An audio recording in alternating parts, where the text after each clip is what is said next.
Hey guys, Emmanuel here, and the playoffs are finally here. I'm so excited. Of course, this is a basketball channel. I'm a basketball fan, so you can only imagine my happiness. I love this time of year. I love this time of year in mid-April when the March Madness tournament has just wrapped up and we are going into the playoffs. I live for moments like these. But today I want to talk about the Raptors and the 76ers matchup. But first, can we just take a minute to acknowledge how good of matchups that we have gotten in the Eastern Conference. Like for instance, we have the Brooklyn Nets facing off against the Boston Celtics in the first round. That is such a good matchup. Why? Because not only are those two teams good, but they have blood between them. Kyrie Irving is hated in Boston, and for good reason. He conned their fan base, disrespected their logo. Every time he's there, every time he touches the rock, they boo him. I can't wait for that. It's going to be a bloodbath. And the Raptors and the 76ers matchup. Again, not only are those two teams good, 5th and 4th seed, there's blood between them. Last time they played in the playoffs, Joel Embiid went home crying, right? So we're in for a treat. This year for the playoffs, I think we are in for a treat, and it just feels like a normal playoffs, right?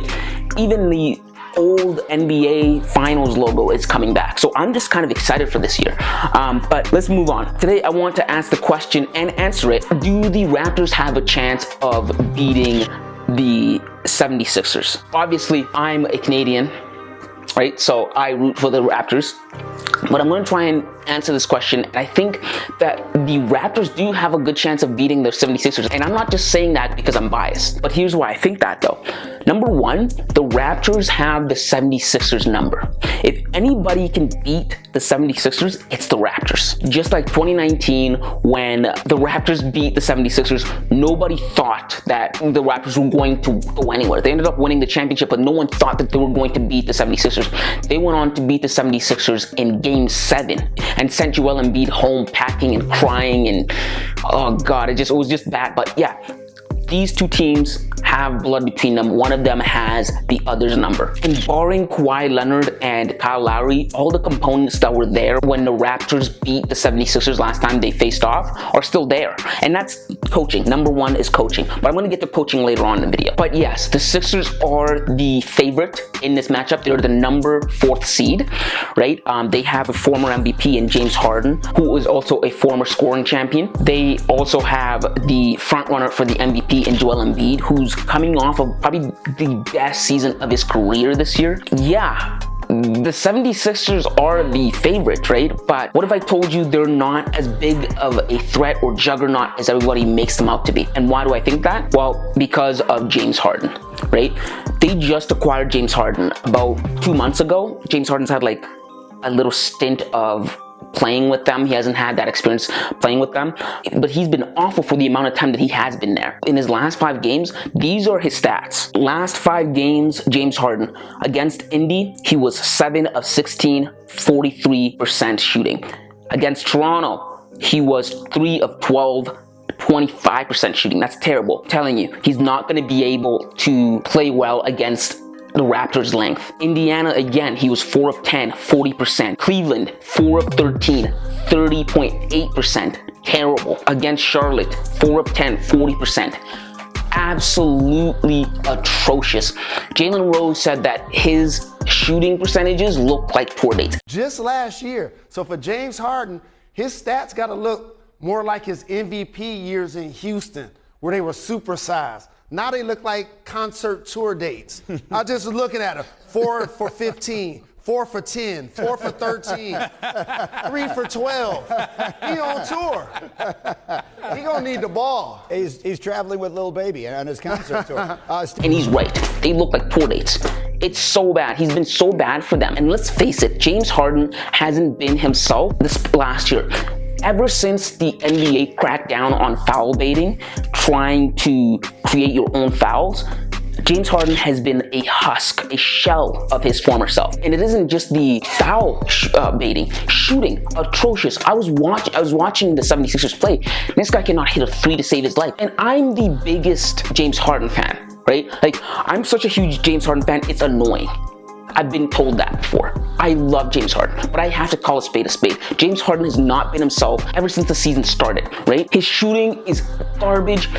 And I remember when he used to be in Houston, he used to be one of the best shooters. I used to think that the best shooters in the league were Steph Curry, Klay Thompson, James Harden, Damian Lillard. He was up there with the best of the best. Recently, complete garbage, right? Also, I don't think he's going to fare well against Toronto's defense. Why?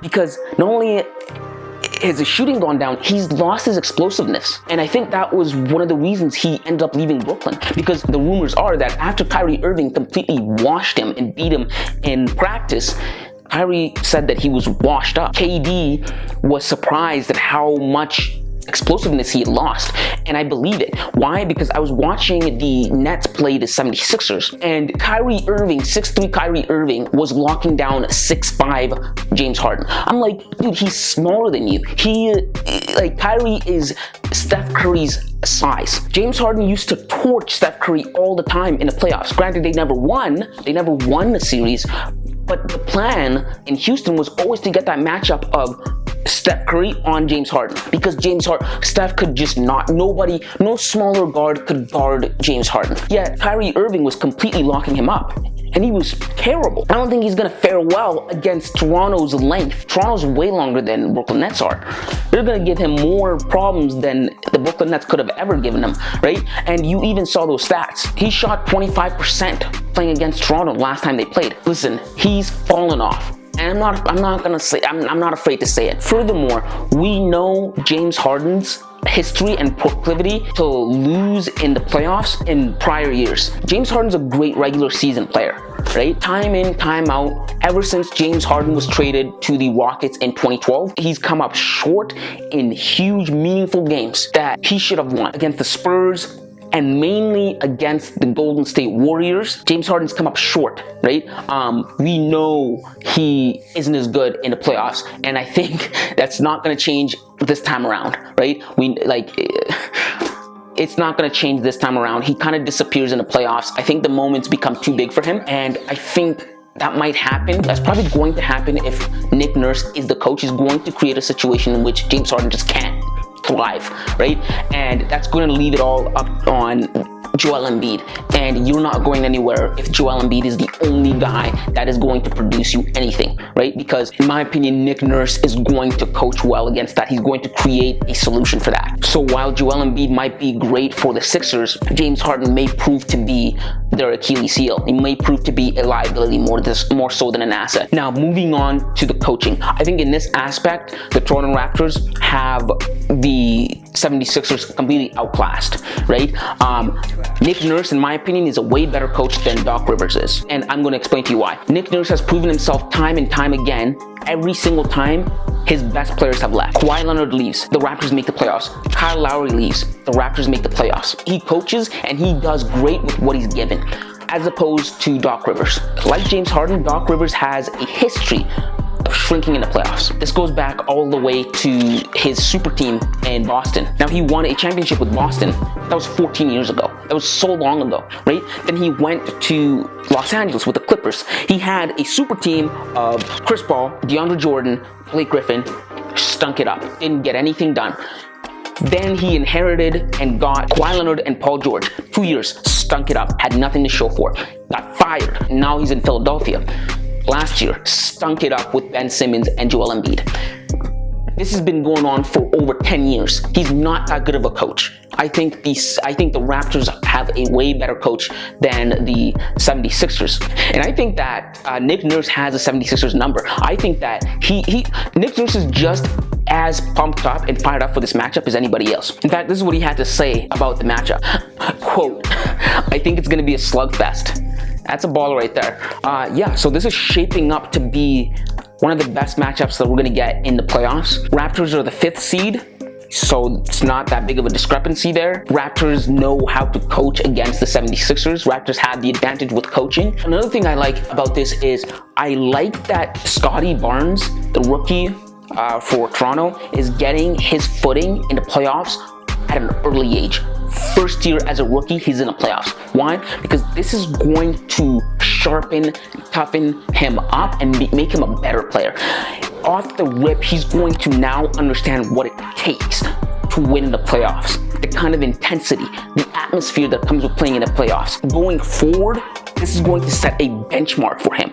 This is what you need to be at, and that's great for any young player, and I'm here for it, and I love Scottie Barnes. I think the whole of Canada loves Scottie Barnes, but I think the Raptors have a pretty good chance. I think they're going to pull off the upset, and I'm hoping that they pull off the upset. But again, guys, those are just my thoughts. If you watched all the way to the end of the video, thank you. I appreciate that. Make sure to hit the subscribe button, smash the like button for the algorithm, and click here to watch why Anthony Davis has peaked, in my opinion.